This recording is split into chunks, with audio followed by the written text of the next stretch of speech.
Para empezar esta charla, quisiera introducirle un tema relacionado con el diagnóstico mediante probabilidades. Hágase de la idea de que hay un camillero de pacientes cuya labor es estar trasladando pacientes de servicio de emergencia a diferentes salones. Y un día de tantos, el camillero trae un paciente desde el servicio de emergencias a sala de operaciones. Y usted lo observa desde lejos, cómo y cada vez que el camillero mete la rueda en un agujero, el paciente empieza a pegar gritos y se agarra de la zona, como usted ve ahí ilustrado, en la fosa ilíaca derecha.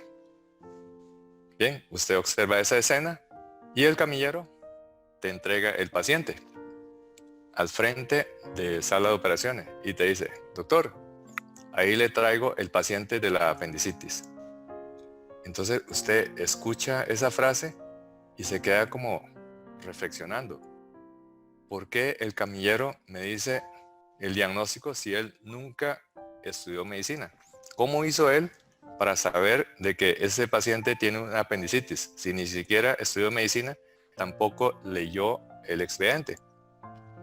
Entonces, esto establece el concepto de probabilidad diagnóstica, y es el concepto que vamos a analizar a la luz de la actual pandemia por COVID-19.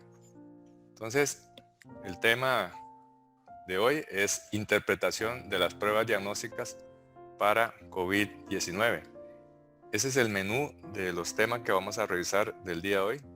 Revisaremos sobre algunos conceptos generales.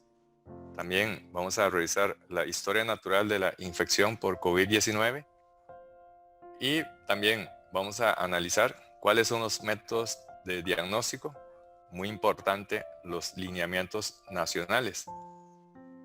Por supuesto, siempre que hay opciones, vamos a observar de que surgen las controversias y al final veremos cuáles son los mensajes para llevar para la casa.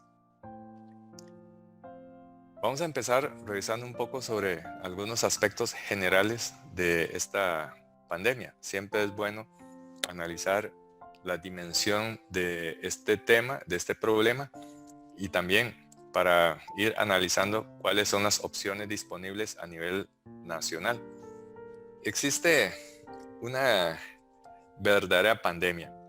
Vea que esta base de datos de la Universidad de Johns Hopkins la accesé a las 7 de la mañana del día de hoy y ya se contabiliza 3.9 millones de infectados. Obviamente esas son las cifras reportadas. Las cifras reales siempre van por delante de las cifras reportadas. Eso significa que de manera muy lógica la cantidad de infectados supera los 4 millones y probablemente una cantidad muy superior a esos 3.9 millones de casos reportados. Y un total de 275.328 fallecidos. Esto a las 7 de la mañana. Probablemente si usted accesa esta misma página el día de mañana, va a superar los 4 millones de casos confirmados. ¿Y cómo estamos a nivel nacional? Esas son las cifras del Ministerio de Salud. Esas son las cifras del día de ayer. Hay un total de 773 casos confirmados. En los últimos días se está viendo un aplanamiento progresivo de la curva y ahora estamos viendo cantidades bastante manejables. 8 casos, 6 casos, 7 casos. Y esto ha sido la tendencia en las últimas 2 semanas. Un total de 6 fallecidos. Esto representa una mortalidad de 0.8%, una cifra bastante halagador y en parte refleja qué tan robusto está el sistema de salud en Costa Rica. Está una cantidad más grande de recuperados en comparación con los casos activos. Hay 461 casos de pacientes recuperados contra 306 casos activos. Entonces, hasta el momento, las cifras son bastante impresionantes. Se han cargado ya 275.328 personas. Y esta cifra se va a ir aumentando. Estas son las cifras de fallecimientos, podríamos llamarlos como agudos. Habría que ver dentro de un plazo bastante más largo, en donde los sobrevivientes que tienen secuelas, sobre todo fibrosis pulmonar y lesión de algunos órganos, como por ejemplo disfunción renal, disfunción hepática, terminan falleciéndose de estas complicaciones propias de la secuela de COVID-19. Este virus tiene 5 meses de estar con nosotros, 6 específicamente. Se empezó desde principio de diciembre del año 2019. Se empezó a bautizar con diferentes términos. Se vio de que era distinto del virus SARS-CoV-1 que había causado la epidemia de SARS en el sureste asiático en el año 2002-2003. Y esta es la razón por la cual se bautizó como el 2019 nCoV, de nuevo coronavirus. Para luego, a mediados de febrero, la Organización Mundial de Salud lo bautizó oficialmente como COVID-19, para bautizar la enfermedad como COVID-19. Pero también se hace alusión al virus causante de esta pandemia. Entonces, antes de empezar a revisar las diferentes opciones diagnósticas, vamos a analizar un poco sobre la virología. Vamos a ver cuáles son las características muy propias de este virus. Esta es una microfotografía electrónica que se tomó al virus SARS-CoV-2. Se observa cómo tiene una envoltura y protruyendo hacia afuera de la envoltura se ve unas espículas. Y esto es lo que se le da el aspecto de coronavirus.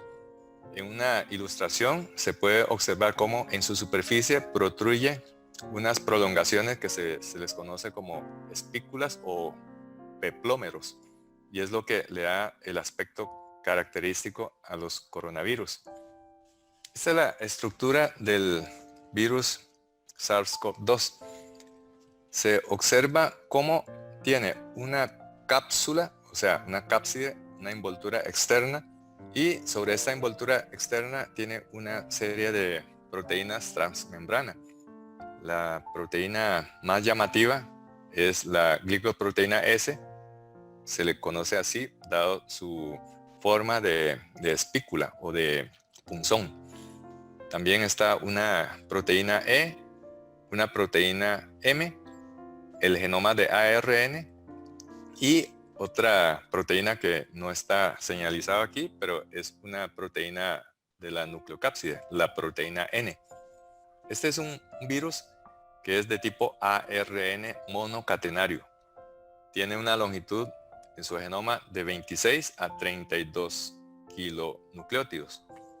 De tal manera de que forma una estructura prácticamente circular, como una esfera, con un diámetro de 120 a 160 nanómetros. Observe que se trata de medida nanométrica. Eso implica que cuando utilizamos equipos de protección personal, esos filtros realmente no son capaces de filtrar virus. Lo que hacen esos filtros sería más bien filtrar las partículas que contiene los virus. Por ejemplo, las gotas de Flush. Acá tenemos otro esquema de este virus. Entonces, en la superficie resalta una glicoproteína S que es bastante llamativa. Tiene unas puntas que se le conoce como peplómero. Aquí también vemos la proteína M. Hay también un dímero de hemaglutinina esterasa. La envoltura que permite encapsular el material nuclear. Adentro de esta envoltura se encuentra el ARN, es un retrovirus, es un virus ARN, y acompañando al material nuclear se encuentra una proteína que se llama la proteína N. También incrustada en la envoltura se encuentra otra proteína que es la proteína E de envoltura. Haciendo un resumen de las proteínas estructurales, nos encontramos con 4 de ellas: la S, la E, la M y la N. La proteína S es una glicoproteína que tiene forma de unas espículas o spike en inglés, de ahí el nombre de proteína S. La proteína E es bastante más pequeña y se encuentra incrustada en la envoltura, de ahí la letra E de envelope o envoltura. La proteína M es una proteína de la matriz que se pega a la envoltura junto con el núcleo viral. Por eso se le conoce como la proteína M de matriz. Finalmente tenemos una proteína que se encuentra dentro del virus que se le conoce como la proteína N, porque es una fosfoproteína que está relacionada con la nucleocápside. Entonces, para reforzar, las 4 proteínas estructurales del virus son la proteína S de spike, la proteína M de membrana o matriz, la proteína E de envoltura y la proteína N relacionada con la nucleocápside. La proteína quizás más llamativa es la proteína S, la proteína spike.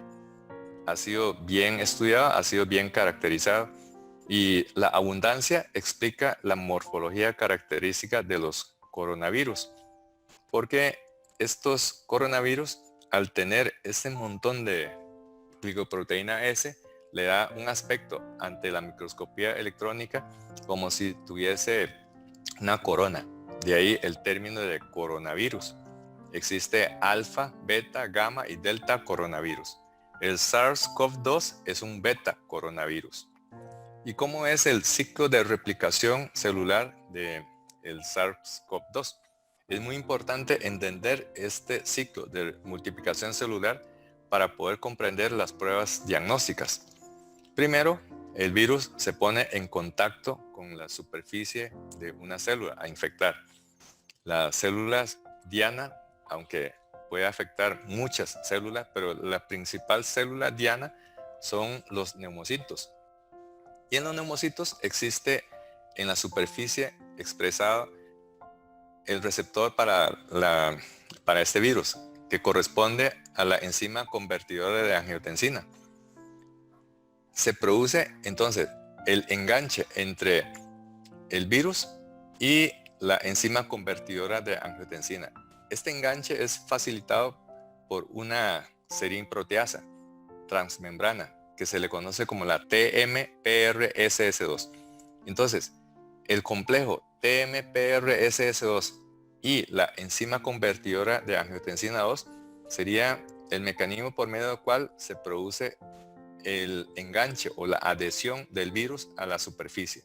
Y ahí se inicia una primera etapa que sería la entrada del virus al interior de la célula. Una vez que entra, se produce una fusión y se forma un complejo que se le conoce como el endosoma, en donde parte de la membrana celular constituye una envoltura adicional al virus. Y todo este complejo llamado endosoma se va a penetrar al interior de la célula y dentro de la célula se produce un cambio del pH con la ayuda del lisosoma. Y el lisosoma lo que hace es digerir el remanente de la membrana de la célula y de esta forma se libera el virus del endosoma. Este virus, cuando sale del endosoma, secreta entonces el material nuclear, que es de tipo ARN. Este material nuclear se empieza a traducir en presencia de los ribosomas de la célula afectada. Y esta traducción va a generar una serie de poliproteínas. Esas poliproteínas, por medio de unas proteasas, se va a romper en péptidos más pequeños y estos péptidos forman entonces las proteínas y el mecanismo por medio del cual el virus continúa el proceso de replicación intracelular.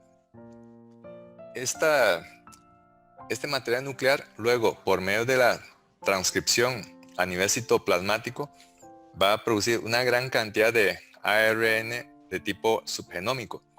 Y este material nuclear también permite al virus codificar y producir más proteína que le va a servir para al final ensamblar una partícula viral completa. Este virus también, cuando penetra al núcleo, va a activar los mecanismos intranucleares para la síntesis de más genoma de tipo viral. Y al final, todo este material, cuando se produce este ensamblaje, se va a salir de la célula y la salida de la célula causa la ruptura de la membrana de esta célula infectada. Se estima de que por cada partícula viral que entre puede salir hasta 100.000 copias de virus, y esto es lo que causa la muerte de la célula infectada. Este es el ciclo de multiplicación celular del SARS-CoV-2. Vamos a ver cuál es la historia natural de esta infección. En esta publicación de Juan y colega, publicada en New England Journal of Medicine de marzo de este año, se hace una descripción de las características clínicas de los pacientes afectados por COVID-19 en China. Y ellos encontraron de que desde el inicio de los síntomas, obviamente hay una fase de contagio, luego una fase presintomática y luego una fase sintomática. En la fase sintomática, o sea, vamos a poner como el tiempo cero, el inicio de los síntomas, hasta que aparece las primeras manifestaciones, sería de un promedio de unos 5 días, hasta llegar luego a los 10 días en adelante, la fase de afectación pulmonar con neumonía franca inducida por COVID-19. Estos números son importantes porque más de uno se ha estado haciendo la pregunta: ¿por qué cuando se manda una persona para una cuarentena por COVID-19, este periodo es de apenas 14 días y no como uno pensaría? Porque la palabra cuarentena suena a 40 días. ¿Por qué 14 días y no exactamente los 40 días como la palabra dice, cuarentena? Esto es porque el periodo medio de incubación en esta publicación de Annals of Internal Medicine se vio de que el periodo medio es de 5.2 días. Y ahí se extiende hasta los 12.5 días, abarcando el percentilo 98. Dicho de otra manera, a los 12.5 días se llega a diagnosticar el 98% de los pacientes si nos basamos en síntomas. Eso significa que si nosotros extendemos la cuarentena a 2 semanas, prácticamente todos los pacientes que van a manifestar síntomas saltan la liebre. De ahí el concepto de que cuando a una persona se le manda a cuarentena por COVID-19 sería de 2 semanas y no 40 días, y tampoco menos de esa cifra. Aquí en este gráfico de un estudio publicado en Lancet se rastreó todos los pacientes que empezaron a manifestar sintomáticamente una vez que se haya contagiado por COVID-19. Entonces, desde el momento de inicio hasta que el paciente necesita de una admisión al hospital, eso ocurrió en el 14% de los pacientes. Es decir, el 86% de los pacientes tiene síntomas y se puede manejar ambulatoriamente, pero un 14% de los pacientes ameritó de admisión, y el tiempo que tardó desde el inicio del síntoma hasta la necesidad de la admisión fue de 7 días. A los 8 días es el periodo para la manifestación de un síntoma muy importante de afectación pulmonar, que es la disnea. Aquellos que desarrollan una enfermedad más grave con afectación pulmonar, con dependencia de oxígeno e infiltrados pulmonares, o sea, un síndrome semejante a distrés respiratorio, generalmente tarda 9 días desde el inicio de síntomas hasta la aparición de un distrés respiratorio. Y un 5% de los pacientes ameritó de internamiento en cuidado intensivo porque su enfermedad es crítica. Y aquellos que ameritaron de internamiento en cuidado intensivo generalmente pasan unos 10 días y medio para que su enfermedad progrese hasta la gravedad que amerite de cuidado intensivos. Entonces, esos números son muy importantes. Y esto explica también la evolución natural de la enfermedad por COVID-19, que no es una enfermedad lineal, sino que es una enfermedad que es de etapas. Tiene una etapa de infección temprana o la etapa 1, en donde predominantemente hay una fase de respuesta viral. Las manifestaciones clínicas son principalmente debido a la respuesta del virus contra las células del paciente. Es decir, eso es el concepto de citopatogenicidad viral. En una etapa 2, la respuesta viral va a ir disminuyendo, pero aparece una respuesta de inflamación del huésped contra el virus. Se libera citoquinas, se liberan mediadores y esta respuesta inflamatoria va a ir aumentando conforme pasan los días, hasta que en la etapa 3 se produce una respuesta hiperinflamatoria y eso explica el síndrome de liberación de citoquinas o el síndrome de tormenta citoquínica, en donde es el sistema inmunológico del huésped lo que causa la mayor parte del daño y no tanto la respuesta citopatogénica del virus, que era más importante en la fase inicial. Esta es la curva de la carga viral, así como los anticuerpos. Esta curva no se obtuvo hasta hace poco tiempo, porque para construir esa curva se necesita un tiempo de observación.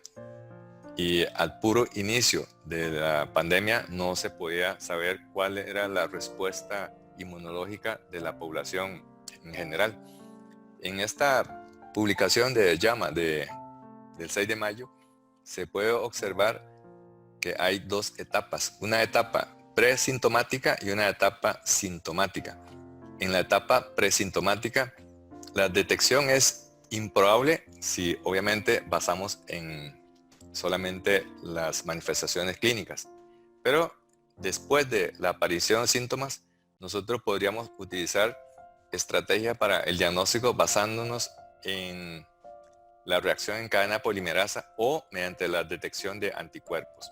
Vamos a ver con más detalle este gráfico y es muy importante entenderlo. El resto de la charla se va a basar exclusivamente en este gráfico y es muy importante entenderlos. Hay diferentes colores de curvas. La primera curva es la reacción en cadena polimerasa para el hisopado nasofaringeo. Observen cómo aun cuando la persona no tiene síntomas, una semana antes de la aparición de los síntomas se puede hacer una detección si se logra identificar las partículas virales. Sin embargo, si nos basamos únicamente en la clínica, es muy poco probable o improbable de que podamos acertar el diagnóstico. Luego, el virus empieza a ser posible de aislar desde el tracto respiratorio superior. Pero observe cómo el virus aparece en la primera semana y luego como que se va desapareciendo hasta las 2 semanas. Una tercera curva, esta de color fucsia, sería cuando nosotros utilizamos la técnica de reacción en cadena polimerasa, pero para lavado bronquioalveolar y el tracto respiratorio inferior, o sea, esputo y el tracto respiratorio inferior. Con esta determinación se puede incluso detectar la presencia de partículas virales hasta las 6 semanas. También se ha identificado que el virus se puede excretar a través de las heces. De hecho, se puede observar cómo la excreción viral a través de las heces es en baja intensidad, pero de mucha duración. Hasta las 6 semanas todavía se puede observar excreción de virus. Ahora, vamos a ver la curva de los inmunoglobulinas. Está la IgM y la IgG. La IgM se eleva a partir de la primera semana, pero ya a las 6 semanas prácticamente los niveles de IgG están indetectables. En su lugar, la IgG, que es la que le confiere la inmunidad a largo plazo, se empieza a subir a partir de las 2 semanas y se estabiliza alrededor de las 4 o 5 semanas. Entonces, cuando nosotros vamos a solicitar pruebas de laboratorio para diagnosticar las partículas virales o la respuesta inmunológica del huésped contra el virus, tenemos que entender este gráfico para poder tomar las decisiones correctas. A continuación vamos a ver cuáles son los métodos de diagnóstico y cuáles son los lineamientos nacionales. Los lineamientos nacionales son publicados por el Ministerio de Salud y tienen carácter vinculante. En esos lineamientos nacionales establece las definiciones operativas de cuándo se considera un caso sospechoso, cuándo se considera un caso probable y cuándo se considera un caso confirmado. Obviamente, lo que más reto nos genera sería el caso sospechoso, porque no tenemos el diagnóstico y todavía no hemos descartado el diagnóstico. No hemos confirmado, pero tampoco hemos descartado el diagnóstico. ¿Por qué es importante enfocar apropiadamente el caso sospechoso? Y de hecho, ese es el de mayor reto desde el punto de vista de vigilancia epidemiológica. Porque si nosotros logramos hacer el diagnóstico, o sea, el diagnóstico etiológico, podríamos escoger algunas estrategias de manejo más dirigido. Es cierto que en la actualidad no existe ningún tratamiento efectivo, un tratamiento específico contra el virus. La mayoría de las opciones que se han probado son meramente pruebas terapéuticas o tratamientos de tipo compasivo. Inclusive, muchas de las estrategias que al principio se había anunciado con mucho entusiasmo de que podría ser la cura de esta enfermedad, con el paso de los días, las observaciones de estudios más grandes lograron desmitificar, incluso algunas estrategias farmacológicas son inclusive contraproducentes y puede agravar la enfermedad. Y más tarde, cuando se logra mediante estudios de serología diagnosticar presencia de anticuerpos, se podría establecer la política adecuada para la vigilancia epidemiológica. Hay algunos pacientes que son capturados muy tardíamente desde que empezó los primeros síntomas y puede ser de que la reacción en cadena polimerasa ya esté negativa. Pero mediante prueba serológica se puede comprobar de que esta persona efectivamente tuvo una infección por COVID-19 porque en su cuerpo se logra identificar anticuerpos anti-SARS-CoV-2. Tal vez para entender mejor este concepto podríamos retroceder un poco a lo largo de la historia. ¿Y cuál es la enfermedad que nos podría dar mucha lección con respecto al método de diagnóstico? La enfermedad por HIV. Esta verdadera pandemia ha causado la muerte a más de 36 millones de personas a lo largo de casi 4 décadas y ha infectado cerca de 76 millones de personas alrededor del mundo. Para poder dimensionar, en este momento existe 1.1 millón de mujeres embarazadas HIV positivo alrededor del mundo. O sea, una cifra que se nos desborda la imaginación, pero esa es la realidad numérica. ¿Qué pasó con HIV? Observen ustedes, esta primera publicación es la publicación de CDC de Atlanta. Es el reporte semanal de las enfermedades según CDC de Atlanta. Y esta publicación fue de 5 de junio de 1981. En esta publicación de 1981 se reporta 5 varones jóvenes, todos homosexuales, activos que tuvieron una infección por Pneumocystis carini y con un comportamiento bastante inusual de alta mortalidad. De hecho, de esos 5 pacientes, 2 fallecieron.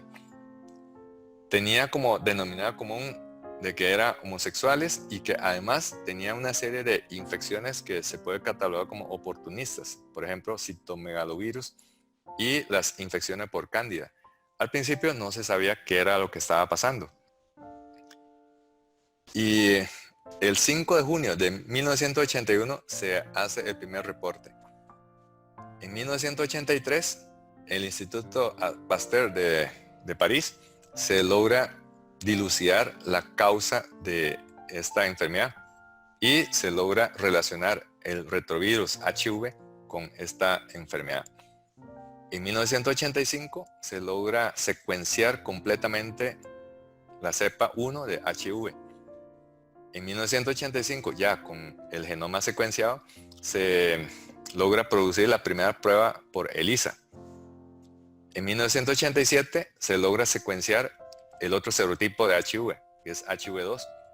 Entonces, todos estos números nos parece como demasiado lento, como a paso de tortuga, ¿verdad? Si hacemos un resumen de los tiempos transcurridos, eso significa de que para HIV se tardó 2 años para saber la causa de la enfermedad de la inmunodeficiencia humana. Transcurrieron 4 años para poder secuenciar el genoma. 4 años para producir la primera prueba diagnóstica.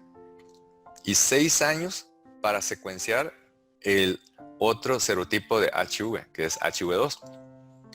Entonces, ¿y qué ha pasado con respecto a estos tiempos para COVID-19? Realmente todo transcurre de una manera muchísimo, pero muchísimo más acelerada.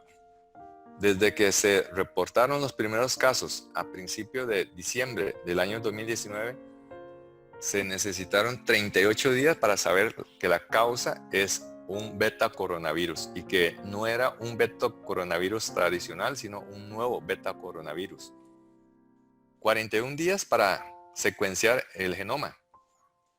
Y a los 2 meses ya está la primera prueba diagnóstica, que es la reacción en cadena de polimerasa. Aunque todavía no tenemos una vacuna para la enfermedad por COVID-19. Pero aquí claramente se puede observar cómo los tiempos transcurren de manera muchísimo más acelerada. Es como hacer la comparación entre la liebre y la tortuga. La tortuga sería la analogía de la historia de cómo evolucionó HIV. Y para COVID-19, vean que tenemos ni siquiera 6 meses y ya se sabe muchísimas cosas. Volviendo al tema de cómo lidiar con los casos sospechosos, tendríamos que aclarar mediante pruebas de laboratorio. Los síntomas basándose solamente en la historia epidemiológica y en la clínica son bastante inespecíficas. Se necesita una prueba de laboratorio para poder confirmar de que efectivamente se trata de una enfermedad por COVID-19. Para ello, tenemos varias opciones. Ver el virus directamente o indirectamente mediante la identificación del virus utilizando la prueba de laboratorio de reacción en cadena de polimerasa o utilizando las pruebas rápidas que permite la detección de anticuerpos o de antígenos. Vamos a ver cada una de estas opciones. La primera alternativa sería ver el virus. ¿Cómo podemos ver el virus? No se puede ver con la microscopía de luz. Esto es porque los virus, todos los virus en general, se encuentran en dimensiones de nanómetros. Y para microscopio de luz solo se logra visualizar aquellas partículas de tamaño de micrómetros. Esta es la razón por la cual mediante el microscopio de luz no podemos ver el virus. Entonces, esto está completamente desechado. En su lugar, se debe recurrir a método más sofisticado, que sería con un microscopio electrónico. Sería un método bastante más caro. No todos los sitios cuentan con un microscopio electrónico. Por el otro lado, no es fácil ver el virus ni siquiera con microscopio electrónico, porque sería como encontrar una aguja en un pajar. Las veces en que se ha logrado visualizar directamente el virus, se puede ver como en este reporte de Nature, de la revista Nature, y se ve la forma característica de un virus con esa corona alrededor. Y también se puede ver cómo en esta muestra de tejido hay una gran cantidad de virus prácticamente a punto de reventar la célula.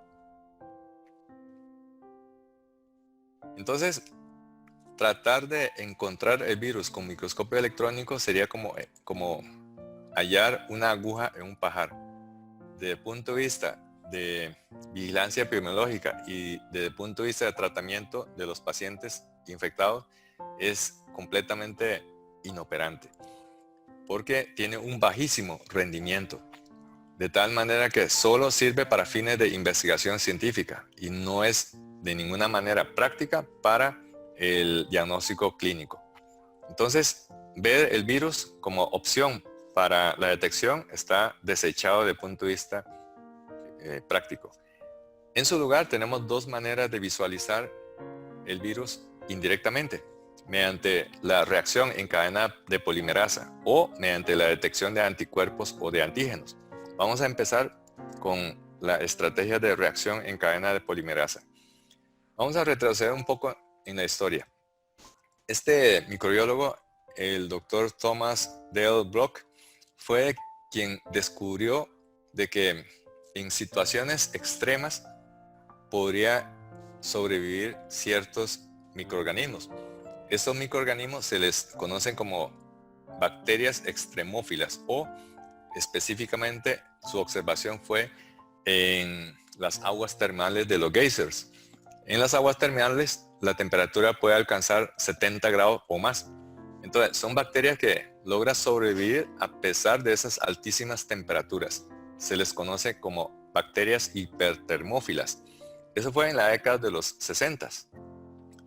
Y aquí se ve la publicación de Dale Bloch, donde se puede visualizar esas bacterias. Esta específicamente es una especie que se bautizó como Thermus aquaticus. Estas bacterias hipertermófilas crecen a temperatura tan elevadas como 80 y hasta 110 grados. En las aguas termales de un geyser son de 60 grados y estas bacterias son capaces incluso de sobrevivir a temperatura mucho más alta que la temperatura de un geyser. ¿Cuál fue el aporte de Dale Bloch para la pandemia COVID-19? Indirectamente. Su publicación fue vista entonces por el doctor Carey B. Mullis. El doctor Mullis fue el que introdujo la prueba de laboratorio de reacción en cadena de polimerasa, o PCR. ¿En qué consiste esta prueba? Cuando se calienta a alta temperatura, se va a producir la denaturalización del material nuclear y las dos hebras de ADN se abren. Igualmente, la hebra de ARN se desenrolla. Cuando se introduce una polimerasa convencional y al calentar se produce la denaturalización también de la polimerasa, de tal manera que no sería factible polimerizar el ARN o el ADN. Entonces, el doctor Mullis lo que utilizó fue la polimerasa de esta bacteria, Thermus aquaticus, que lo extrajo de las aguas termales de los geysers, de estas aguas de altas temperaturas, y logró entonces obtener la polimerasa que se bautizó como la polimerasa TAC. TAC viene de Thermus aquaticus. Entonces, y aquí ya tenemos todos los ingredientes para realizar la reacción en cadena de polimerasa, porque al calentar a alta temperatura, esta enzima aumenta su actividad, acelera un proceso de replicación de polimerización del ADN o el ARN, y también esta enzima como resiste a alta temperatura, trabaja a una velocidad mayor que en condiciones de normotermia. Entonces, un proceso que anteriormente llevaba muchos días, al aumentar la temperatura para la reacción dentro de el termociclador, se logra acortar el tiempo en lugar de días a cuestión de horas o de minutos. Entonces, la reacción en cadena de polimerasa permite detectar un fragmento de material genético, ya sea un patógeno, no solamente virus, sino también puede ser el material nuclear de una bacteria o de un hongo, y es altamente específica. Si detecta el ARN del COVID-19, entonces ese paciente tiene la enfermedad por COVID-19. Pero su sensibilidad no es de un 100%, sobre todo porque cuando no se logra obtener una muestra adecuada, y por el otro lado, para que se positivice la prueba, se necesite de al menos unos 20 copias de material nuclear para que se positivice la prueba. Por eso es que cuando hay casos de prueba indeterminada, se debe repetir otra prueba de 12 a 24 horas después para tomar una decisión definitiva. Este es el esquema de lo que se hace una reacción en cadena de la polimerasa o PCR. Con el primer ciclo se produce 2 copias del material nuclear original. Con el segundo ciclo se produce 4 copias. Con el tercer ciclo se produce 8 copias. Entonces vea cómo eso se va aumentando de manera. Por eso se llama reacción en cadena, como si fuese la reacción en cadena de una fisión nuclear. En esta reacción en cadena de polimerasa tenemos un pequeño hándicap para el caso de COVID-19. Recordemos que es un virus de tipo ARN y la polimerasa lo que hace es polimerizar el ADN. Consecuentemente, primero se tiene que pasar el ARN a ADN. Por eso se llama, la prueba completa se llama RT-PCR, o sea, reacción en cadena de polimerasa de transcripción reversa. Porque primero hay que pasar a ARN, de ARN a ADN, para luego entonces polimerizar. Esta reacción en cadena polimerasa tiene 3 características básicas. Número 1, que es una prueba altamente específica. Inclusive tan específica que puede diferenciar cuándo es un SARS-CoV-1 y cuándo es un SARS-CoV-2. Por el otro lado, cuando se trata de un coronavirus endémico, de los 4 endémicos que circulan ya en la comunidad, versus el nuevo beta coronavirus, el SARS-CoV-2 N19. Es una prueba de alta sensibilidad porque logra detectar cantidades tan pequeñas como 20 copias por ml o incluso menos de material genético viral. También es una prueba precoz porque, a diferencia de la detección de anticuerpos, que hay que esperar a que el huésped produzca los anticuerpos, en el caso de PCR es una prueba que se positiviza precozmente porque su función es detectar el virus hasta en las primeras fases de la infección. Para ello, PCR necesita una muestra de secreciones en el huésped y se obtiene mediante 2 técnicas: la prueba del hisopado y el método de la succión o aspiración nasofaringea. Después de obtener esa prueba, esa muestra, se realiza la prueba en un centro especializado. Aquí vemos un kit para realizar la reacción en cadena polimerasa en tiempo real con material fluorescente. Eso de material fluorescente permite a un lector óptico poder cuantificar las partículas virales que se está polimerizando. Anteriormente se utilizaba una técnica mucho más complicada, que sería utilizando un radiotrazante, un material de un material radiactivo. En el caso actual, lo que se utiliza es utilizando un material que es fluorescente y se hace la lectura de la fluorescencia. Se procesa en un sitio que debe ser acondicionado para evitar obviamente la infección al personal sanitario que va a procesar la muestra. Tiene que manejarse con toda la técnica de cuidado. Y después de que se hace la reacción, entonces se introduce en un termociclador. El termociclador lo que hace es, como su nombre lo indica, sube la temperatura de la muestra, nuevamente baja la temperatura muestra, vuelve a subir la temperatura muestra y vuelve a bajar, y de manera tal de que se aumenta la velocidad de reacción enzimática de la polimerasa, acortando el tiempo para obtener la lectura final de días a pocas horas, o incluso en los últimos laboratorios se logra incluso hacer una lectura en menos de una hora. ¿Qué ha pasado con el caso de Costa Rica? Los primeros test de COVID-19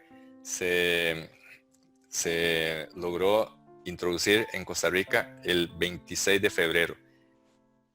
Vean que el primer caso de COVID-19 en Costa Rica fue un 6 de marzo. Antes de que se confirmase el primer caso de COVID-19, ya en Costa Rica se disponía de la capacidad para detectar la enfermedad de COVID-19. ¿Qué es lo que se hace y cuál es la manera nacional de procesar esas muestras? Existe un laboratorio central que es el INCIENSA, aunque ya en hospitales privados y en algunos hospitales nacionales ya cuenta con esta capacidad de contar con área especialmente acondicionada para procesar esas muestras, y obviamente con personal entrenado y con termocicladores, y una zona que tenga la seguridad para evitar el contagio de personal sanitario. Se toma una muestra que puede ser un hisopado faríngeo o un aspirado nasofaríngeo, y esta muestra luego se envía a INCIENSA. Antes de enviar a INCIENSA, el personal sanitario que tomó esa muestra tiene que llenar este formulario en donde se informa todas las características demográficas y algunas características clínicas que son importantes para la vigilancia epidemiológica, así como la notificación en caso de que la prueba salga positiva o salga negativa. Ahora, para poder entender bien la prueba de reacción en cadena de polimerasa, es importante entender este concepto, la dinámica de la carga viral y su correlación con la severidad de la infección en los pacientes portadores de SARS-CoV-2. En esa publicación se vio algo muy interesante. Aquí se puede observar en este gráfico 3 tipos de muestras: secreciones respiratorias, las heces y el suero. Y ahí en el eje de la Y se puede observar los días después del inicio de los síntomas. Entonces se observa claramente cómo en el caso de las secreciones respiratorias aparece de manera mucho más precoz en comparación con las heces, inclusive con la positividad en suero. Por el otro lado, la positividad de las secreciones respiratorias puede perdurar más que la positividad de las secreciones, por ejemplo, a nivel de la sangre, incluso muy comparado con la duración de la positividad en el caso de las heces. También se ha observado que existe una correlación entre la carga viral y la gravedad de la infección. En el caso de los pacientes que tienen enfermedades leves, aparece el virus, pero en menos de 40 días todos los casos de enfermedades leves han sido negativizados. Por el otro lado, cuando se trata de casos más graves, observe cómo la positividad de PCR puede durar mucho más, incluso extender a más de 50 días. Entonces, con este estudio podemos sacar una conclusión muy importante. ¿Cuál es el tiempo apropiado para enviar una muestra de secreciones para procesar por PCR en busca de COVID-19? Y la respuesta sería a partir de los 3 días después del inicio de los síntomas, idealmente antes de los 7 días. Es entre los 3 y 7 días cuando la carga viral está más elevada y existe mayor probabilidad de poder detectar mediante PCR esas partículas virales. No vale la pena enviar antes de los 3 días porque puede salir un falso negativo.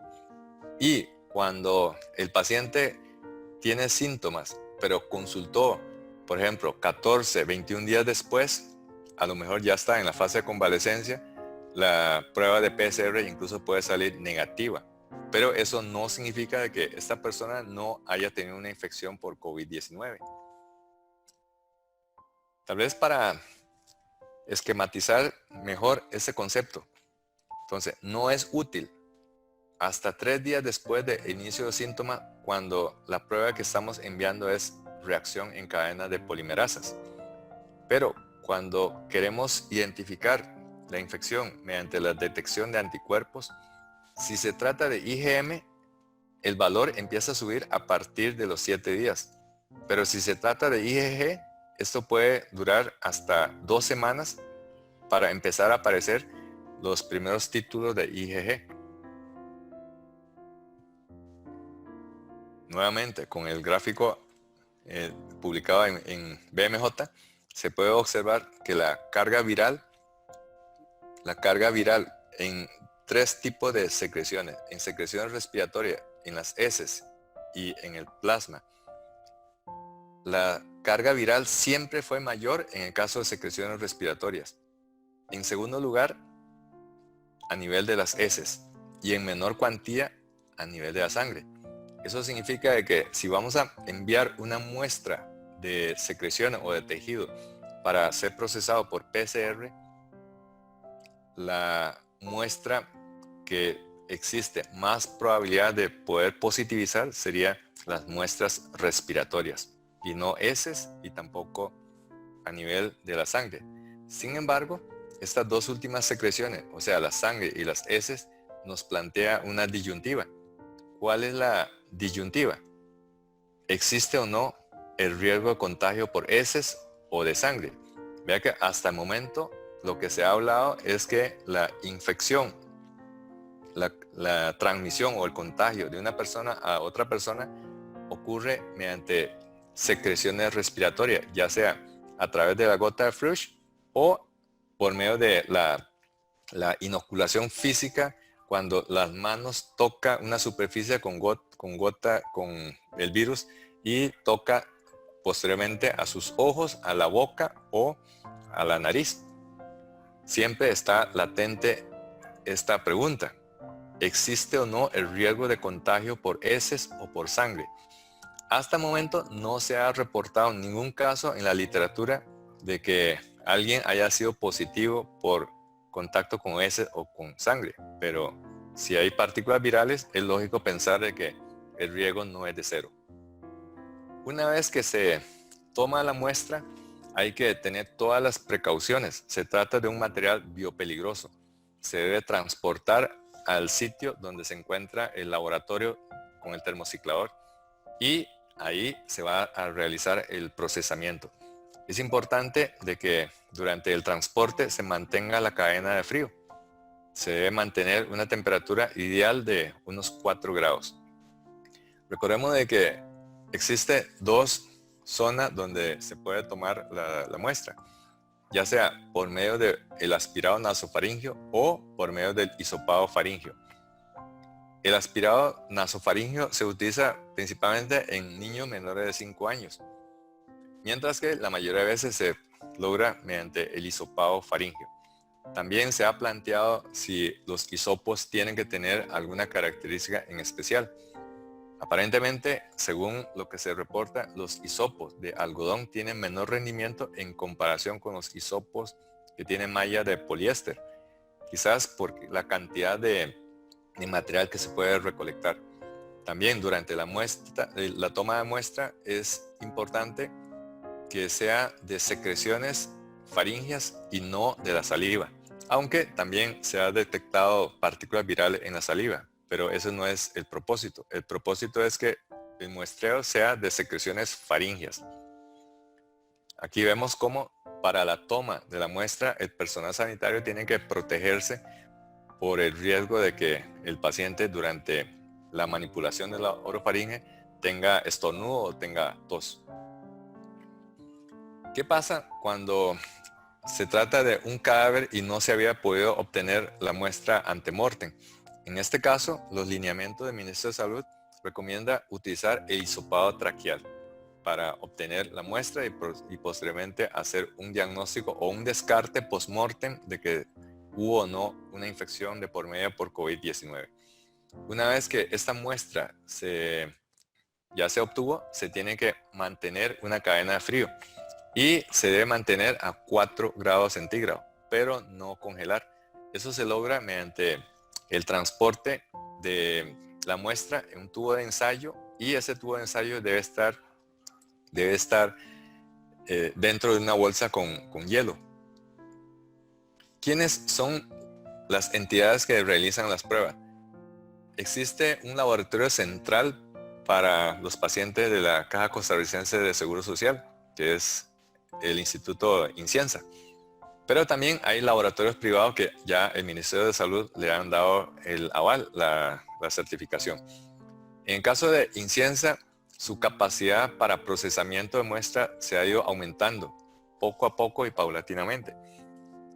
Pero se necesita alrededor de unas 24 horas para el reporte, a veces un tiempo menor, pero esto se debe no tanto a que se necesite 24 horas para que PCR termine de salir el resultado, sino más bien tenemos que tomar toda la logística de que se toma la muestra, luego se transporta a Inciensa, Entre Ríos, y todo estos tiempos explica por qué no hay un reporte de los resultados en menos de una hora, aunque con el termociclador eventualmente se puede obtener ese resultado si el termociclador está a la par del paciente.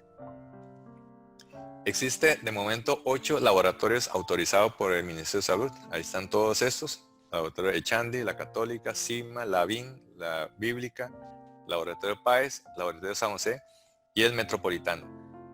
Son pruebas costosas, no solamente por el reactivo en sí y el aparato, sino también porque esos laboratorios tienen que acondicionar un recinto especial. Además, para la toma de la muestra, el personal de laboratorio tiene que vestirse con todo el equipo de protección personal, y todo esto se le suma al valor del aparato, así como el valor de los reactivos. Entonces, por ejemplo, en caso de la clínica bíblica, en la clínica bíblica, si ellos hablan de que no están ganando con el cobro de 60,000 colones por prueba, que ellos lo que están haciendo es como una contribución social, más que todo están trabajando al costo, 60,000 colones por la prueba, pero existe algunas pruebas que salen indeterminados. Entonces, cuando sale una prueba con resultado que es indeterminado, se tiene que hacer una segunda prueba para confirmar o para descartar. Entonces, aquí ya estamos sumando entre los dos un total de 120,000 colones. Pero además, esta prueba no está exento de IVA. Entonces, hay que sumarle IVA. Por el otro lado, también hay que sumarle el costo de la atención, de la consulta. De tal manera que fácilmente una persona que llega a un laboratorio o un hospital privado para realizar la prueba COVID-19 puede salirle hasta 250,000 de colones. La ventaja de la ventaja de hacer en estos laboratorios es que el paciente está prácticamente a la par del termociclador y el tiempo de espera es de apenas 1 hora. A diferencia en el caso del laboratorio centralizado de Inciensa, que se necesita hasta 24 horas para salir el reporte. Aquí también estamos anotando otras desventajas de la reacción en cadena polimerasa. Es una prueba de alta complejidad. Se necesita un personal entrenado y preparado para su correcta realización. Por el otro lado, tarda horas en reportar el resultado. No tanto porque se necesita horas para realizar el termociclado, sino más bien se necesita un tiempo nada despreciable para transportar la muestra desde el sitio donde se obtuvo del paciente y trasladarlo a un laboratorio central. No se puede colocar un termociclador en un hospital pequeño, en una clínica o en un EVAIS. Por eso es que, y también a la par de la necesidad de la medicina actual, de que las cosas se hagan a la par del paciente, el concepto de point of care. En ese caso, las pruebas point of care va acompañando también de otros métodos como por ejemplo ultrasonido, el glucómetro, inclusive las radiografías portátiles. Todas estas opciones de diagnóstico son bastante más cómodas. El paciente no tiene que desplazarse y tampoco se tiene que esperar a que la muestra sea enviada a un laboratorio central. Entonces, para resolver esto, se plantea la necesidad de un diagnóstico que sea mucho más ágil que la reacción en cadena de polimerasa. Y la solución a PCR sería el concepto de test de diagnóstico rápido, TDR, test de diagnóstico rápido. En algunos lugares ustedes lo van a encontrar como las pruebas rápidas, pero el concepto completo es test de diagnóstico rápido. Y es importante entender bien la nomenclatura, porque a veces nos vamos de bruces porque la palabra que más nos llama la atención es rápido, y rápido tiene una connotación distinta para el diagnóstico de enfermedad por COVID. Más adelante vamos a ver. Entonces, las pruebas rápidas o test de diagnóstico rápido, que es el término completo, consiste en un laboratorio para detección de anticuerpos o de antígenos. Recuerde que la reacción en cadena de polimerasa se utiliza para detección de partículas virales. En cambio, las pruebas rápidas, también se le conoce como pruebas serológicas, permite detección de anticuerpos o de antígenos. Un ejemplo aquí se ve en este kit.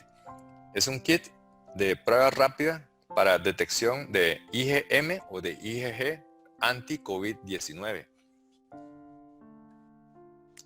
Estas pruebas de diagnóstico rápido te arroja el resultado en 10 a 15 minutos, a diferencia de una hora cuando el termociclador está a la par del paciente, o de casi 24 horas cuando el termociclador está en un laboratorio nacional centralizado como en el Inciensa.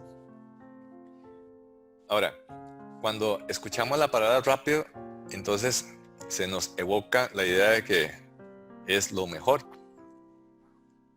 ¿Y por qué tardó tanto para llegar los test rápidos? ¿Por qué apareció primero la prueba de PCR? ¿Y por qué hasta hace cerca de un mes la FDA autorizó la utilización de estas pruebas rápidas y no mucho antes?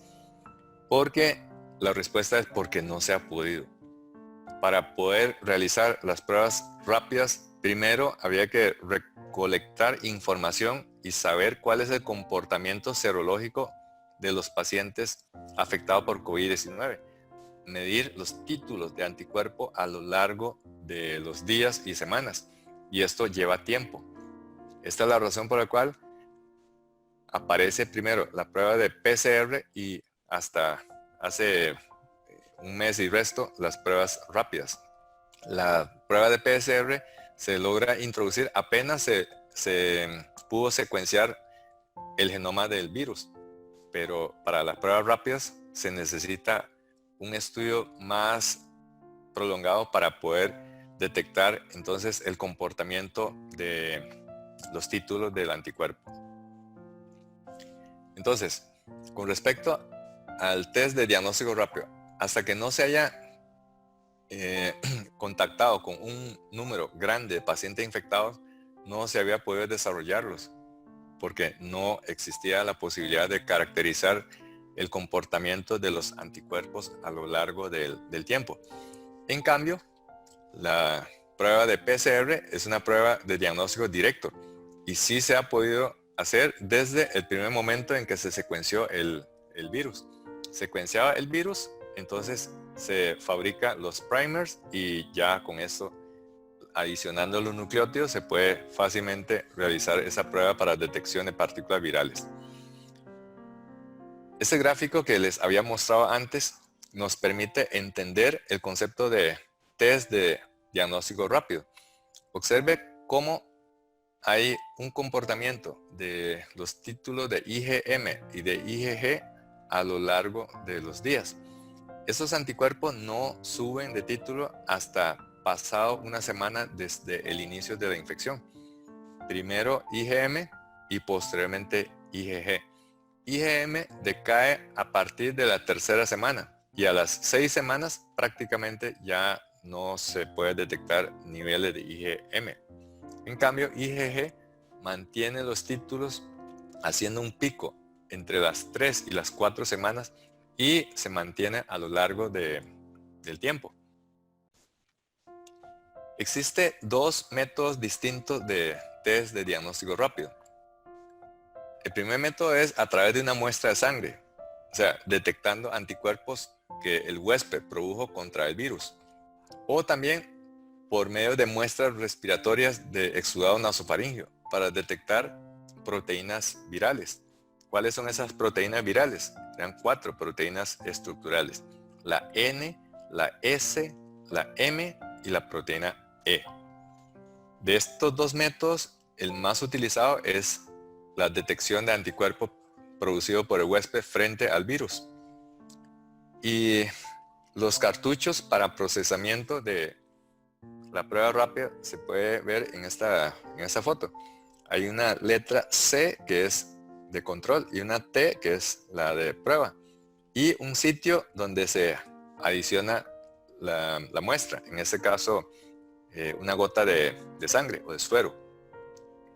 En este método se basa en una inmunocromatografía en papel. Entonces, las proteínas del virus están adheridas en ese papel de filtro y permite detectar anticuerpos o anticuerpo específico para descubrir las proteínas del virus. Entonces, como hay proteínas del virus adheridas en el papel, si la muestra de suero del paciente contiene anticuerpos, estos anticuerpos van a reaccionar contra esas proteínas y va a salir entonces una marca de un cambio de color que permite entonces demostrar de que hay producción de anticuerpos. Eso se parece muchísimo a la tecnología utilizada para detección del embarazo. Estos kits se compran hasta en supermercados. Y vean cómo cuando hay una raya, la mujer no está embarazada. Cuando hay 2 rayas, está la mujer embarazada. Y es la misma tecnología. Esta tecnología se llama inmunocromatografía en papel. Y se realiza con 3 pasos. Primero, se adiciona en ese espacio 10 microlitros de sangre. Luego se le adiciona un solvente y después hay que esperar unos 10 minutos. Estos 3 pasos permite entonces arrastrar el anticuerpo y exponer a una zona donde hay antígeno, en ese caso proteínas virales. Y cuando se produce una reacción antígeno-anticuerpo, va a revelar una barra de color. Y la interpretación de esas barras nos permitirá entonces saber si el paciente tiene o no anticuerpos tipo IgG o de tipo IgM contra las proteínas virales. Aquí tenemos ejemplo de la lectura. tenemos una muestra negativa. En el centro, una muestra positiva. Y a la derecha, una tercera muestra que es no concluyente para detección de anticuerpos. Esto obviamente es muchísimo más rápido y más sencillo en comparación con la PCR. Primero, porque se procesa a temperatura ambiente, no se necesita una cadena de frío. Por el otro lado, la toma de la muestra es bastante más sencillo en comparación con todo el equipo de protección para obtener una muestra de hisopado faríngeo. También, esta prueba tiene la ventaja de que se hace a la par del paciente. No hay que esperar el traslado de la muestra a un laboratorio centralizado. Y estas pruebas inclusive tiene un costo menor en comparación con la prueba de PCR. ¿Cómo se reporta?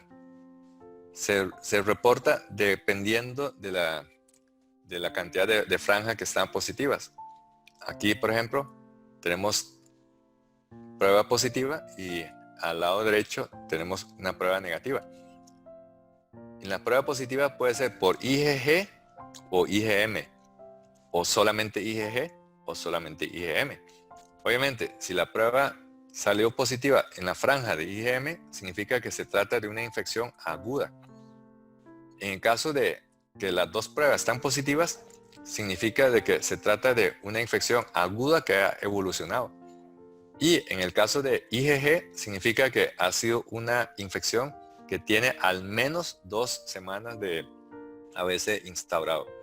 Obviamente, si no hay detección ni de IgG ni de IgM, podemos decir de que se trata de una prueba de diagnóstico rápido negativa.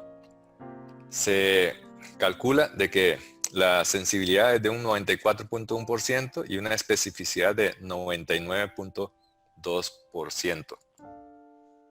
Ahora, con esas cifras y tomando en cuenta de que logísticamente es bastante más sencillo en comparación con PCR, alguien podría decir, bueno, entonces ya tenemos la solución. ¿Por qué en lugar de hacer las engorrosas muestras de secreciones faríngeas por PCR, por qué no tomamos una muestra de sangre y con eso nos evitamos el riesgo incluso de un contagio?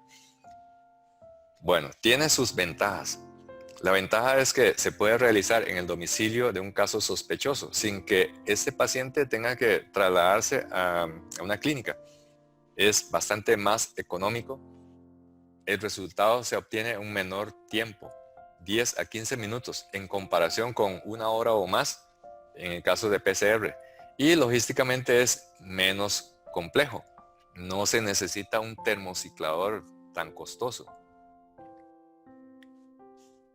Pero en realidad estas dos opciones, o sea, de PCR y la opción de test de diagnóstico rápido, no son excluyentes, sino más bien que son complementarios.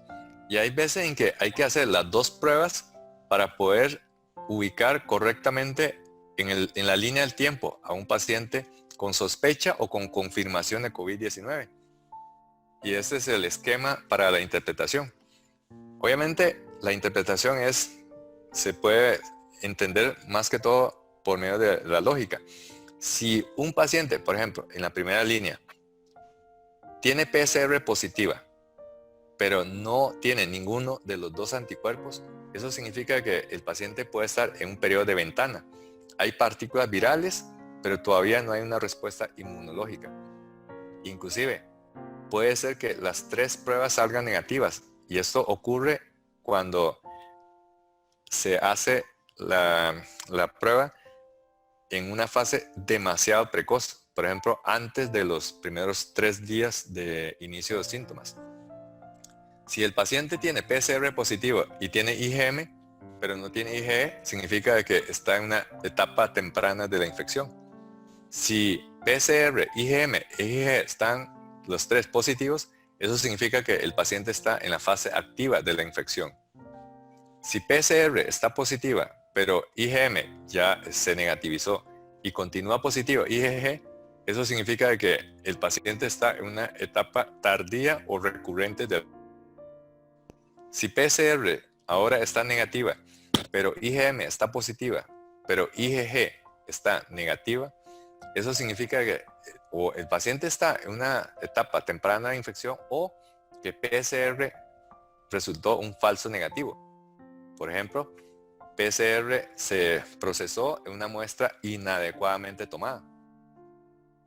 Cuando lo único que está positivo es IgG, eso significa de que el paciente está recuperado de una infección por COVID-19.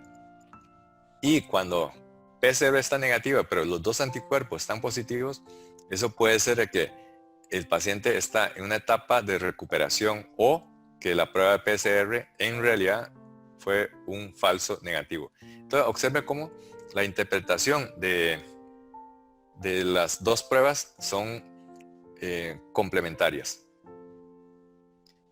¿Y qué pasa en el caso de Costa Rica? Vean que hasta el día de ayer hay 461 casos de pacientes ya recuperados. Hay 306 casos activos. ¿Cómo se definió de que un paciente, desde el punto de vista de los lineamientos nacionales, cae en la categoría de recuperados? Es decir, tenemos que plantear la pregunta y saber obviamente la respuesta. ¿Cuándo se considera de que el paciente en Costa Rica está recuperado de una infección por COVID-19? Esto tiene que apegarse a los lineamientos nacionales, porque los criterios de curación dependen de país en país y del sistema de vigilancia epidemiológica.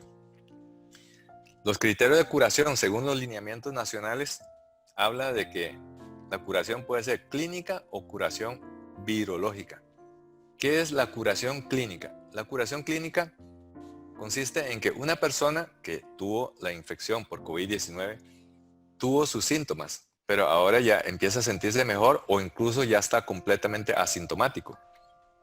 Estos síntomas pudo haber sido un resfriado, pudo haber sido una neumonía o algo mucho más grave, pero que en este momento ya se encuentra o muchísimo mejor o completamente asintomático. Pero aún cuando ya la persona se encuentra en este estado clínico, puede ser un potencial vector de contagio. ¿Por qué? Porque no sabemos si aparte de curación clínica se acompaña de curación virológica. Curación virológica se define como cuando se detecta de que el virus ya no está presente en las secreciones. Consecuentemente, el paciente ya no puede contagiar a otros individuos. Vea que se refiere a secreciones respiratorias, porque se ha observado de que la excreción de virus a través de otro tipo de fluidos y secreciones, como por ejemplo las heces, como por ejemplo la sangre, puede estar con tiempos disociados de las secreciones respiratorias. Específicamente en cuanto a los lineamientos del Ministerio de Salud, la definición de curación virológica se define de esa manera. Se necesita 2 pruebas de reacción en cadena polimerasa negativas, 2 pruebas negativas con un periodo de diferencia de 12 a 24 horas. Entonces, si 2 pruebas de PCR salieron negativas, entonces el paciente obviamente tiene que complementarse también con la curación clínica. El paciente ya tiene una curación virológica. Un ejemplo lo tenemos acá. Observe este reporte. PCR para COVID-19 no detectado. Y abajo el microbiólogo anota, segundo resultado no detectado en un lapso menor a 24 horas de un hisopado nasofaríngeo. O sea, en este caso se trata de una persona que tiene una curación virológica. Cuando una persona ya tiene curación clínica y curación virológica, nosotros decimos que se trata de un paciente convaleciente, una persona convaleciente. ¿Y cuál es la relevancia? ¿Por qué es importante saber desde el punto de vista de vigilancia epidemiológica cuántos pacientes convalecientes o recuperados existe en un país? Esto es importante porque los que son convalecientes luego de la curación clínica y virológica tienen defensa por medio de IgG y estos anticuerpos tipo IgG puede aportar una inmunidad pasiva para los pacientes que tienen enfermedad por COVID-19 que se encuentra en una condición crítica. Ese es el concepto de la opción de transfusión de plasma de convalecientes. Observe que en este gráfico el título de IgG se empieza a estabilizar a partir de los 28 días después del inicio de los síntomas. Eso significa que una persona que tuvo la infección, que estuvo mal, y luego a los 10 días empieza a mejorar y a los 14 días ya está completamente asintomático, esta persona no es un buen candidato para donación de plasma, porque la producción de anticuerpos de tipo IgG aún no se ha llegado a un nivel que sea clínicamente efectiva. Entonces, los primeros ensayos se hicieron con transfusión de plasma convaleciente, pero una transfusión de plasma total, sin fraccionamiento. Esto obviamente no es tan conveniente porque aporta volumen, existe también la posibilidad de que los títulos de anticuerpos no sean lo suficientemente grandes como para ofrecer una inmunidad pasiva, efectiva al paciente que está en la unidad de cuidado intensivo y en condición crítica.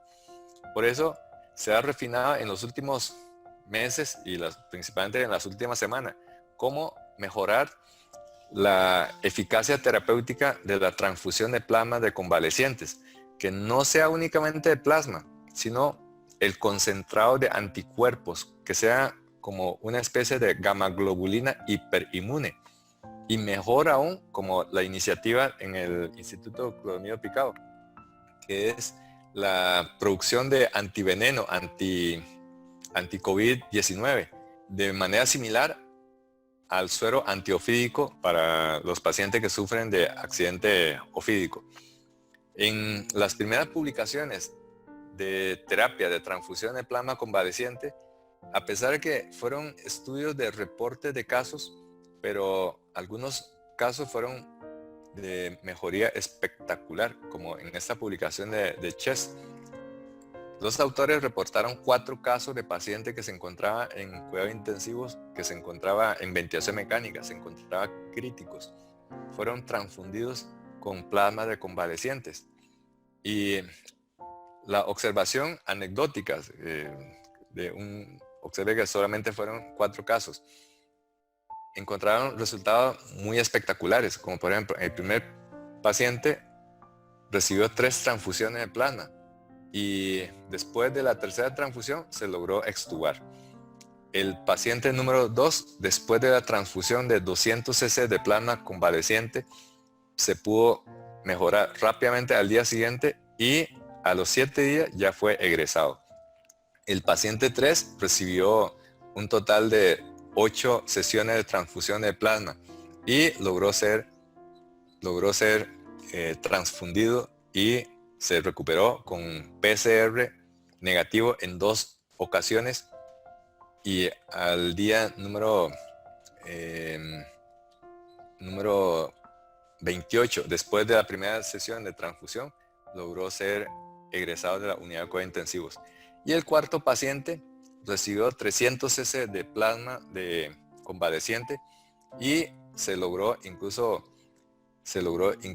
remover de terapia de soporte renal, así como de ECMO, y fue egresado de la unidad de cuidados intensivos un mes después.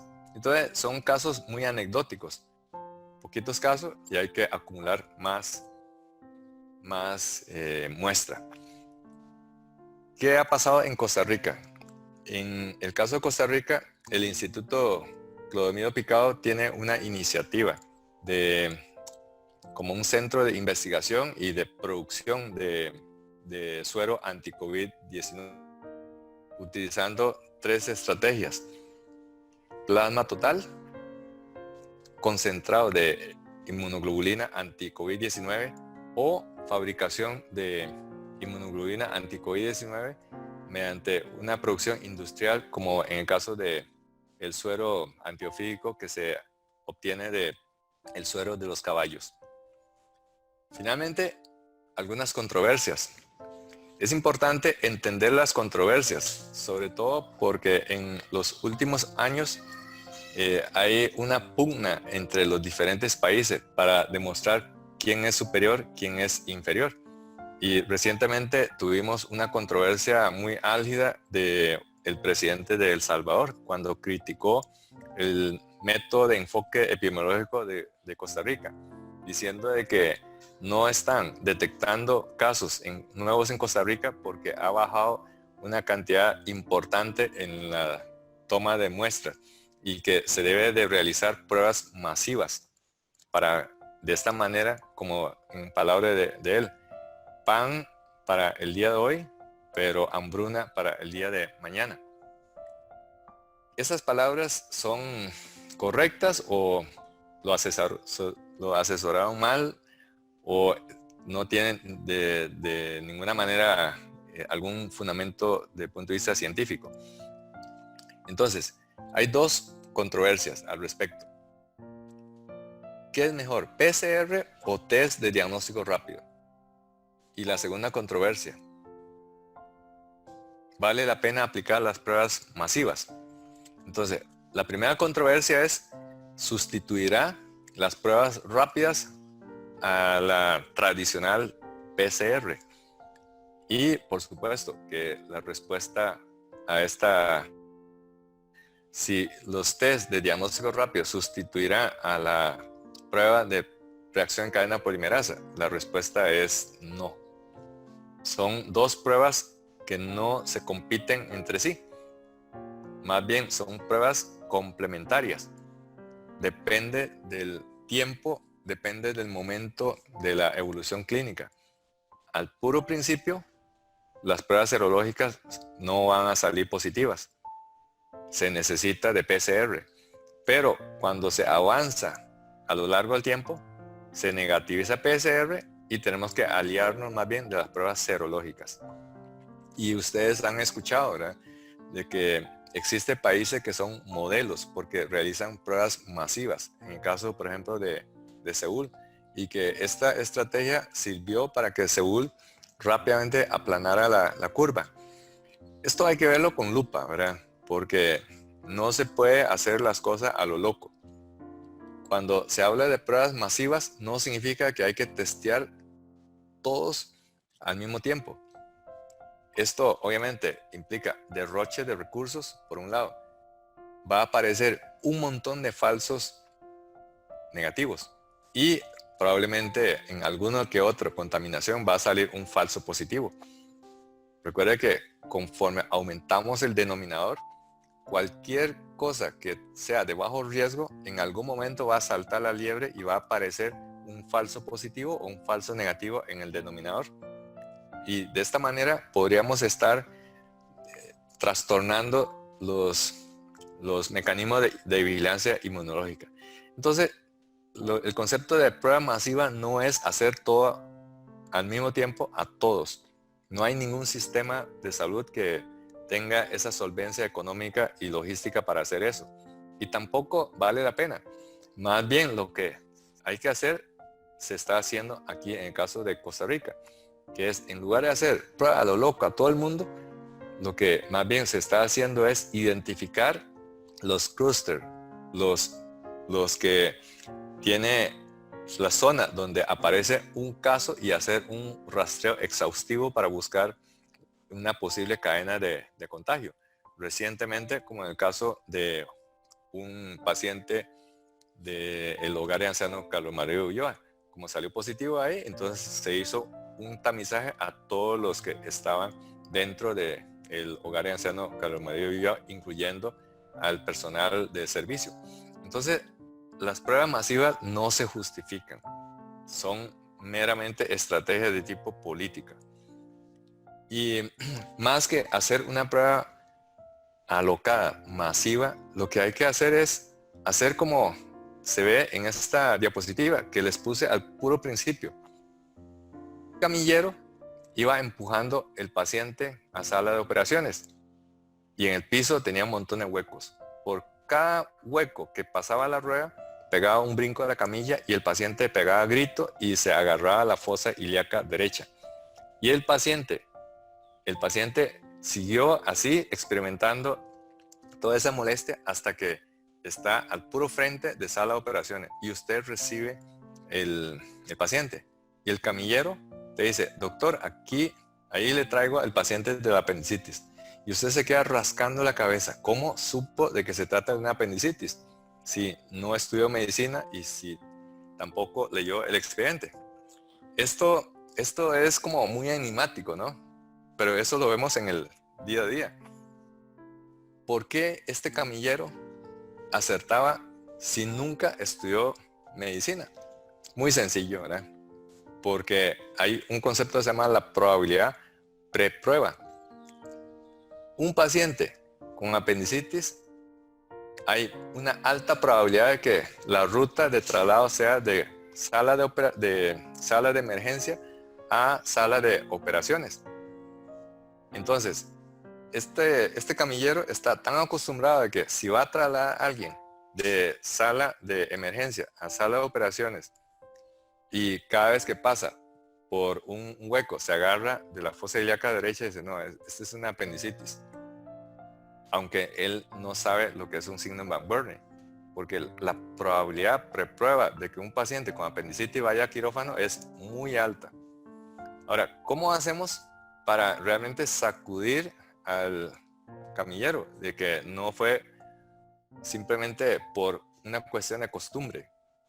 Bueno, vamos a decir a este camillero que en lugar de trasladar ese paciente a sala de operaciones y usted le dice desde emergencia, por favor, traslade este paciente al salón de psiquiatría. Con total seguridad, este camillero se va a despistar. Ya no puede saber de qué está, qué diagnóstico posee este paciente. Porque la probabilidad de que un paciente de una apendicitis vaya a un salón de psiquiatría, a menos que sea un error, es nulo. Y en este caso, el comando que usted le dio de que lo traslade a psiquiatría fue el factor que despista y sacude completamente al camillero. Esto, desde el punto de vista científico, se llama el concepto de teorema de Bayes y se define como que el juicio clínico condiciona la probabilidad diagnóstica. Es decir, también se le conoce como el teorema de las causas. No vale la pena hacer pruebas masivas. Es perder plata, enviar un montón de exámenes a lo loco, sin ningún tipo de orientación, sin ningún tipo de juicio clínico. O sea, las pruebas sin el olfato del clínico no sirven. Le voy a poner otro ejemplo. Un paciente que tiene tos, que tiene fiebre, tiene dificultad respiratoria, tiene infiltrados radiológicos, así como está desde el punto de vista clínico. Pero en lugar de mandarle una prueba para COVID-19, usted le manda una prueba de embarazo y esta prueba de embarazo sale negativa, ¿cómo vas a interpretar esa prueba? Si la prueba no tuvo ninguna orientación desde el punto de vista del juicio clínico. Eso es lo que ocurre cuando enviamos masivamente las pruebas. Enviar prueba de embarazo a todos, independientemente si es varón, si es mujer, si es prepuber, si es posmenopáusica, si está en edad reproductiva, a lo loco no tiene ningún sentido. Es desperdiciar recursos. Y en alguno de esos va a salir un falso positivo. Y la prueba de embarazo le sale un falso positivo a un varón. ¿Cómo vas a proceder? Ahora vas a tener que estudiarlo. ¿Por qué? Por un tumor de productor de gonadotrofina. Ese es el problema cuando se manda pruebas a lo loco. Bueno, finalmente, ¿cuáles son los mensajes para llevar a casa? Los mensajes para llevar a casa son la parte que en neuroaprendizaje se llama recordatorio por resencia. Es decir, nos acordamos generalmente de las cosas que escuchamos de primerito y nos acordamos mejor de las cosas que escuchamos al puro final.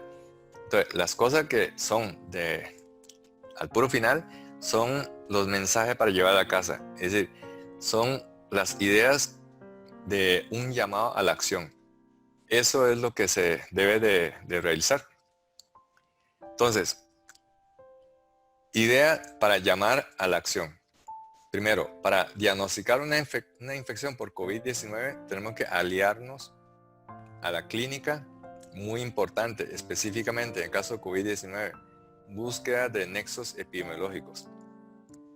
Tratar de ver el virus, que ya habíamos visto que esto es, desde el punto de vista logístico, es inoperante, es tratar de buscar una aguja en un pajar con un microscopio electrónico. O visualizar el virus de manera indirecta, mediante dos pruebas, la reacción en cadena de polimerasa y mediante el uso de las pruebas rápidas, que permite detectar anticuerpos o de antígenos. Y que para entender esas dos pruebas indirectas, o sea, PCR y TDR, tenemos que entender este gráfico. Cómo al puro principio el virus empieza a ser detectado en las secreciones nasofaringeas y también en las heces y también en la sangre, pero que más tardíamente, después de la primera semana, empieza a elevar los títulos de anticuerpo, primero de tipo IgM y posteriormente de tipo IgG. Este gráfico también nos permite, interpretando los dos tipos de prueba, PCR y las pruebas rápidas de detección de anticuerpos, cómo podemos, con la combinación de esas dos pruebas, ubicar desde el punto de vista de historia natural, o sea, en la línea de tiempo, si el paciente está en una infección que está apenas empezando, que ya está evolucionando, o ya está como un paciente convaleciente. Que la prueba de reacción en cadena de polimerasa es altamente específica, pero que esa altísima especificidad que en muchos laboratorios se enorgullece decir que es un 100%, también se convierte en un hándicap porque con una pequeña contaminación puede salir una prueba positiva cuando no se trata de un paciente que está infectado por COVID-19, sino que la contaminación ocurrió en laboratorio, entre muestras. El problema de la reacción en cadena polimerasa es que se necesita una logística mucho más compleja en comparación con las pruebas rápidas. Y se necesita un laboratorio centralizado. En este caso, para los pacientes de la caja, sería el INCIENSA. Esta fue la necesidad por la que se crearon entonces los conceptos de Point of Care. Las pruebas de tipo Point of Care permiten realizar la detección o el diagnóstico a la par del paciente. Y esta es la razón por la cual surgen entonces las pruebas rápidas. Que la rapidez no se deriva a la rapidez para detección en la línea del tiempo de la enfermedad, sino que la rapidez se explica por la velocidad en que sale el resultado de la prueba. Como se trata de una prueba de inmunocromatografía, que se necesita apenas unos 10 a 15 minutos para ya hacer la lectura, si hubo o no una reacción antígeno-anticuerpo. A diferencia de el termociclador, que se necesita hasta una hora o más, sin tomar en cuenta el tiempo que se invierte para el transporte de la muestra a un laboratorio generalizado. Y como habíamos dicho antes, las pruebas masivas a lo loco no tienen ningún sentido. Se debe canalizar por medio del enfoque de las pruebas dirigidas, utilizando el rastreo epidemiológico de los posibles contactos, nexos epidemiológicos y también basando en la clínica del paciente, clínica y otros exámenes complementarios. Ese es el concepto de prueba masiva versus pruebas dirigidas.